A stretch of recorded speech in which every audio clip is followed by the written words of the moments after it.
Assalamualaikum warahmatullahi wabarakatuh. Alhamdulillah, kita pada pagi hari ini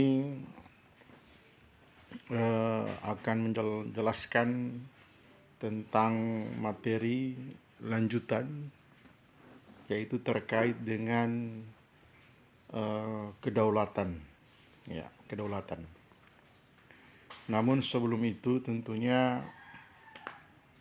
kita harus awali dulu dengan berdoa.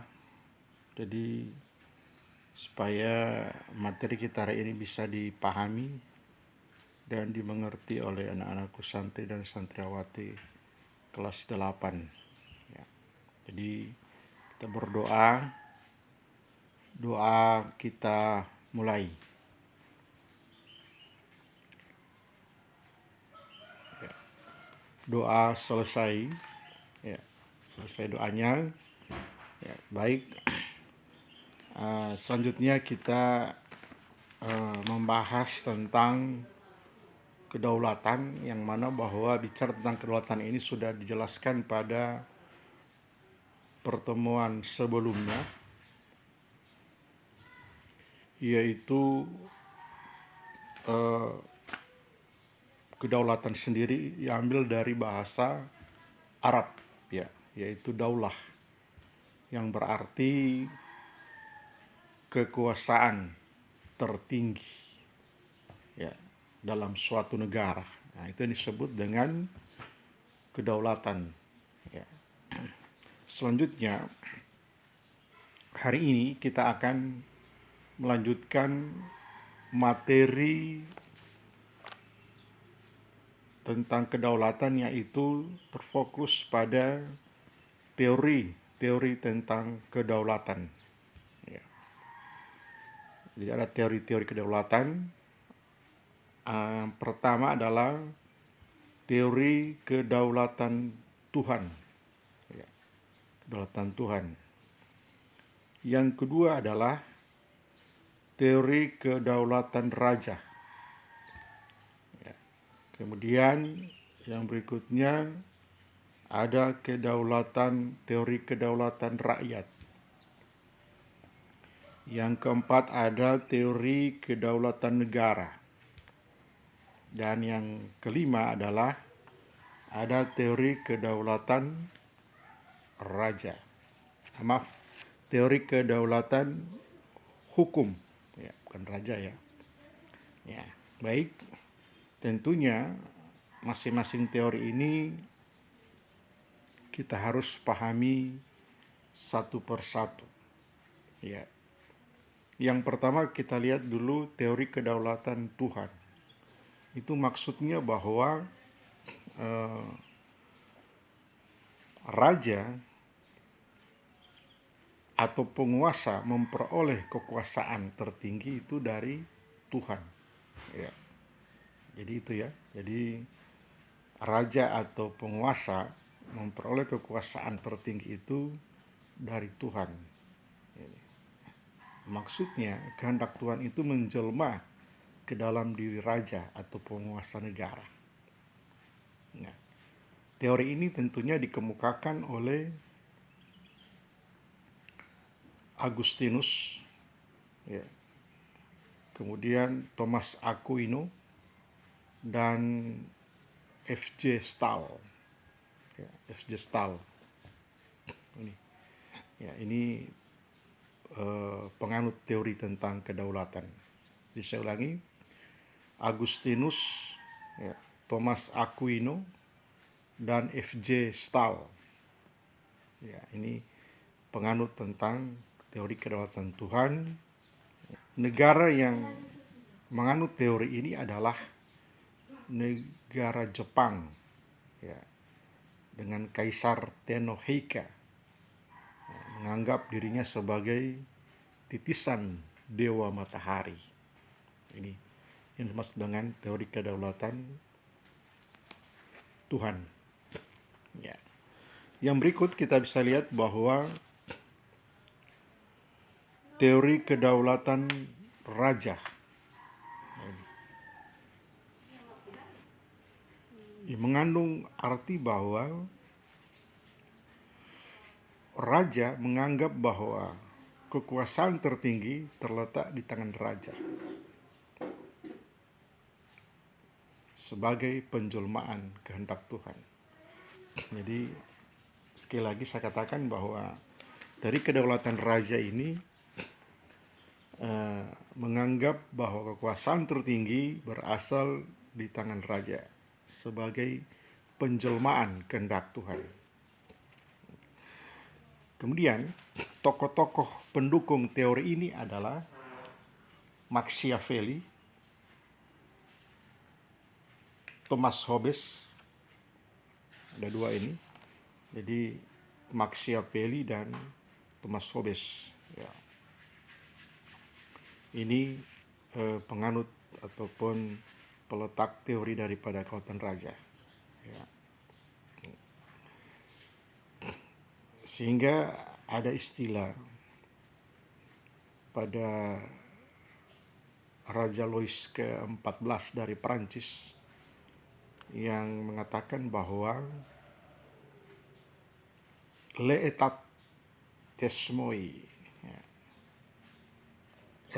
l'état est moi, artinya negara adalah saya. Selanjutnya kita lihat teori yang ketiga, yaitu kedaulatan rakyat. Mengandung arti bahwa rakyat merupakan kesatuan yang dibentuk oleh suatu perjanjian masyarakat, kemudian rakyat sebagai pemegang kekuasaan tertinggi memiliki sebagian kekuasaan pada penguasa yang dipilih oleh rakyat, dan penguasa tersebut harus melindungi hak-hak rakyat. Jadi saya ulangi lagi, dari kedaulatan rakyat menganggap bahwa rakyat merupakan kesatuan yang dibentuk suatu perjanjian masyarakat. Kemudian rakyat sebagai pemegang kekuasaan tertinggi memberikan sebagian kekuasaan kepada penguasa yang dipilih oleh rakyat, dan penguasa tersebut harus melindungi hak-hak rakyat. Nah, tokoh yang mengungkapkan teori ini adalah Montesquieu dan J.J. Rousseau. Jadi keduanya dari negara Prancis ini. Ya. Jadi sekali lagi penganut teori ini adalah Montesquieu dan J.J. Rousseau. Ya. Selanjutnya kita lihat teori kedaulatan negara. Ya. Negara berarti bahwa kekuasaan pemerintah berasal dari kedaulatan negara yang tidak terbatas. Maksudnya negara yang menciptakan hukum. Oleh karena itu negara tidak tunduk pada hukum. Nah, sekali lagi saya jelaskan, saya ulangi. Teori kedaulatan rakyat menganggap bahwa kekuasaan pemerintah berasal dari kedaulatan negara yang tidak terbatas. Negara yang menciptakan hukum. Oleh karena itu, negara tidak tunduk pada hukum. Dan penganut teori ini adalah Jelinek dan Paul Laban. Jelinek dan Paul Laban. Yang berikut, yang terakhir kita lihat bahwa ada teori kedaulatan hukum. Maksudnya bahwa kekuasaan hukum merupakan kekuasaan tertinggi dalam negara. Hukum bersumber dari keadilan dan kesadaran hukum. Negara melindungi hak-hak warga negara dan mewujudkan kesejahteraan umum. Saya ulangi lagi. Kedaulatan hukum menganggap bahwa kekuasaan hukum merupakan kekuasaan tertinggi dalam negara. Hukum bersumber dari rasa keadilan dan kesadaran hukum. Negara melindungi hak-hak warga negara dan mewujudkan kesejahteraan umum. Dan tokoh dari teori ini, atau yang menganut teori kedaulatan hukum ini adalah Immanuel Kant, Hugo Greb, dan Leon Deguy. Saya ulangi, tokoh penganut teori ini adalah Immanuel Kant, Hugo Greb, dan Leon Deguy. Nah, inilah penganut daripada teori kedaulatan hukum. Ya, selanjutnya kita melihat tokoh-tokoh yang mengemukakan perjanjian masyarakat. Ya, di samping kita telah memahami, mengetahui tentang teori kedaulatan, kita juga harus tahu tentang tokoh-tokoh yang mengemukakan perjanjian masyarakat. Ya, maksudnya ada beberapa tokoh yang mengemukakan atau menyampaikan tentang perjanjian masyarakat. Yang pertama adalah kita lihat Thomas Hobbes. Ya.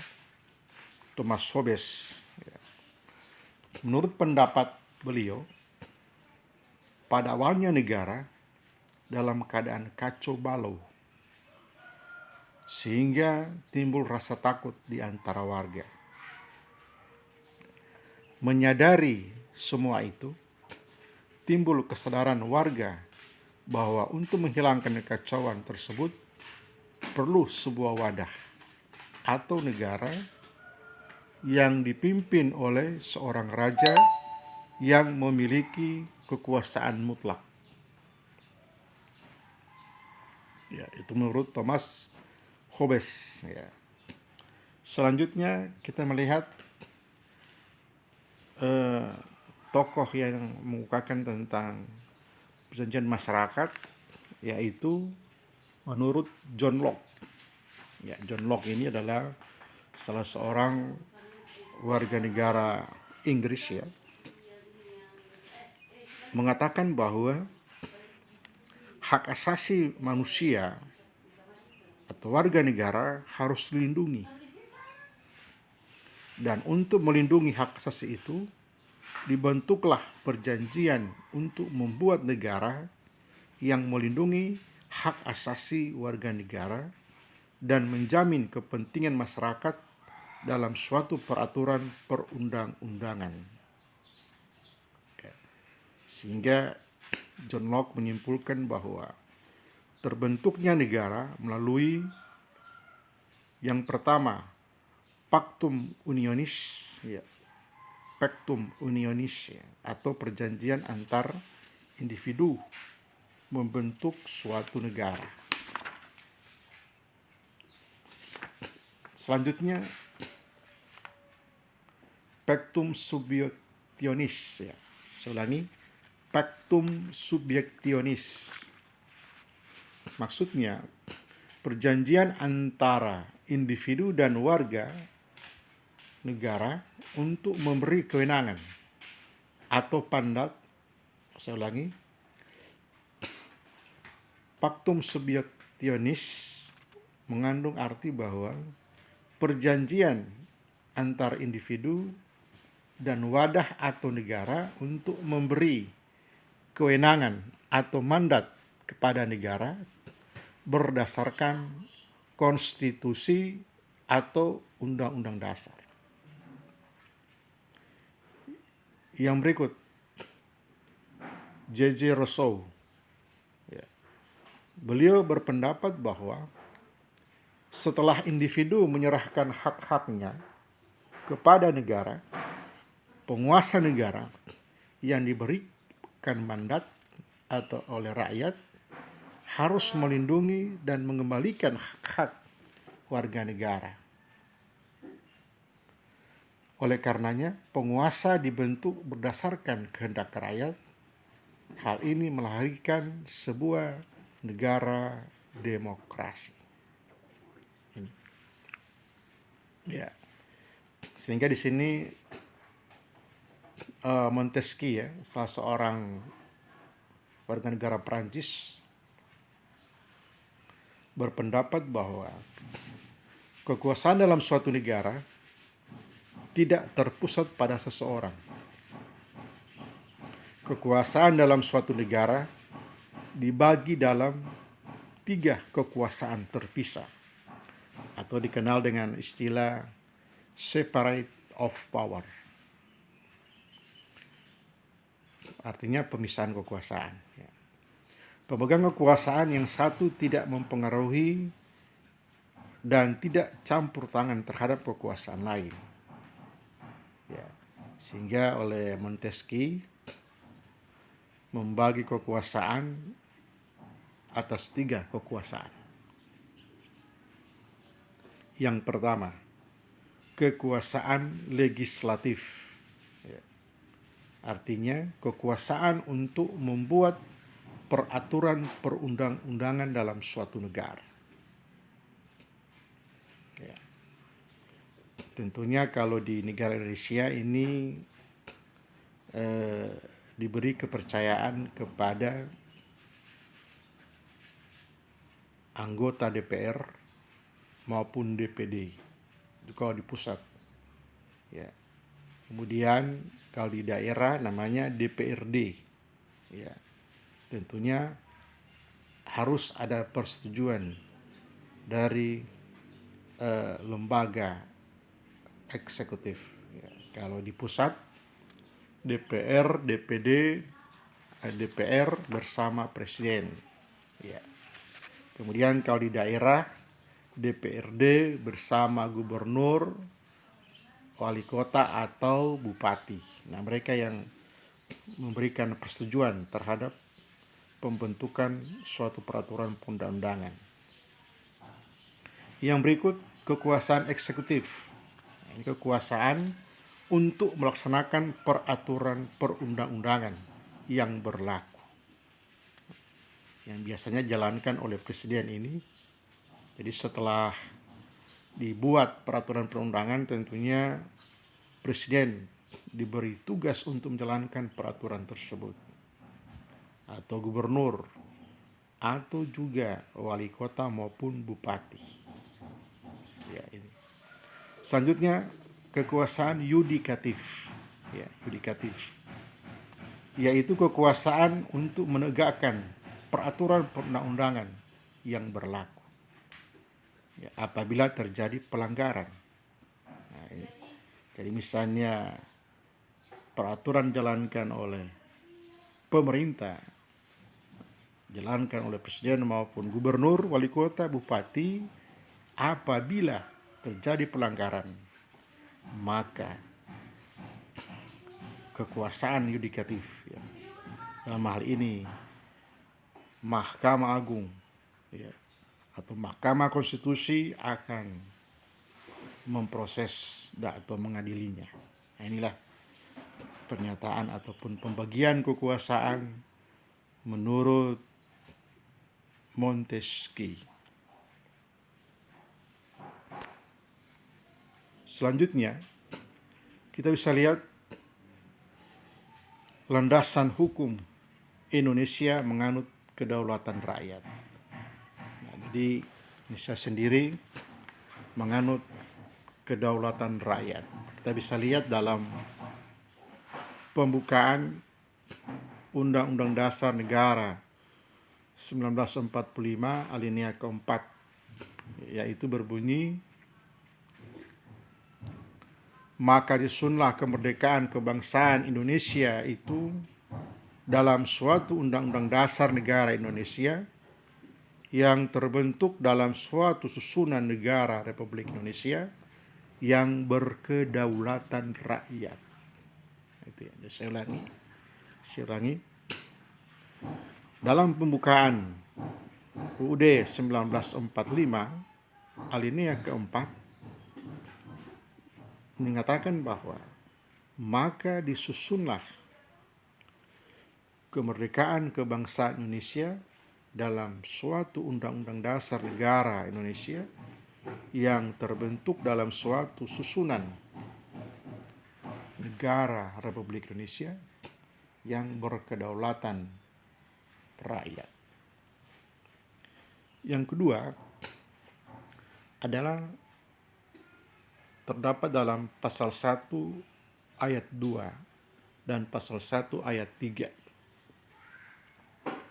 Pasal 1 ayat 2 Undang-Undang Dasar Negara Republik Indonesia menegaskan bahwa kedaulatan berada di tangan rakyat dan dilaksanakan menurut Undang-Undang Dasar. Sekali lagi, kedaulatan berada di tangan rakyat dan dilaksanakan menurut Undang-Undang Dasar. Maksudnya bahwa kekuasaan sesungguhnya itu berada di tangan rakyat dan dilaksanakan menurut Undang-Undang Dasar. Contoh, kita punya hak atau kuasa untuk memilih presiden, memilih anggota dewan, anggota legislatif, ataupun anggota DPD, memilih kepala daerah.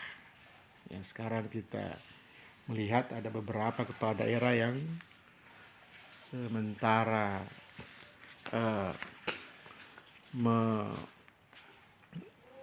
melakukan pendaftaran pemilihan sebagai peserta calon pilkada. Kabupaten Gorontalo, Kabupaten Bodemolango, dan Kabupaten Pohuwato ya. Ini 3 daerah ini yang sekarang untuk menawarkan diri menjadi pemimpin daerah. Dan itu hak kita untuk menentukan itu. Siapa yang kita inginkan menjadi figur atau pemimpin 5 tahun ke depan. Oke. Yang berikut, kita lihat pasal 1 ayat 3 Undang-Undang Dasar Negara Republik Indonesia.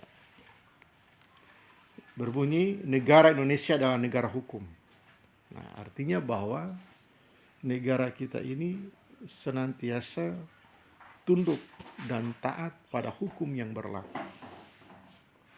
Segala kegiatan ataupun tindak tanduk kita itu senantiasa berdasarkan pada hukum yang berlaku.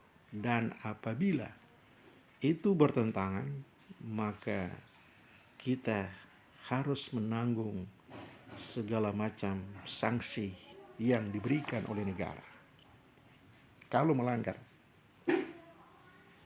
Misalnya, kita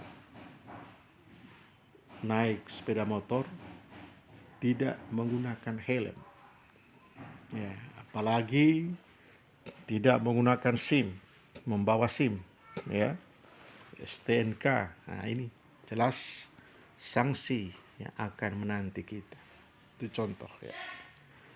Yang berikut pasal 27 ayat 1 ya. Pasal 27 ayat 1 ya, bukan ayat 3, maaf. Salah cetak itu. Jadi pasal 27 ayat 1 UUD 45, yaitu segala warga negara bersamaan kedudukannya dalam hukum dan pemerintahan dan wajib menjunjung hukum dan pemerintahan itu dengan tanpa kecuali. Maksudnya, semua warga negara ini di hadapan hukum sama, termasuk dalam pemerintahan. Tidak ada yang dikecualikan. Apabila bersalah, kita jelas diberi sanksi. Yang berikut, kita lihat ciri-ciri negara demokrasi.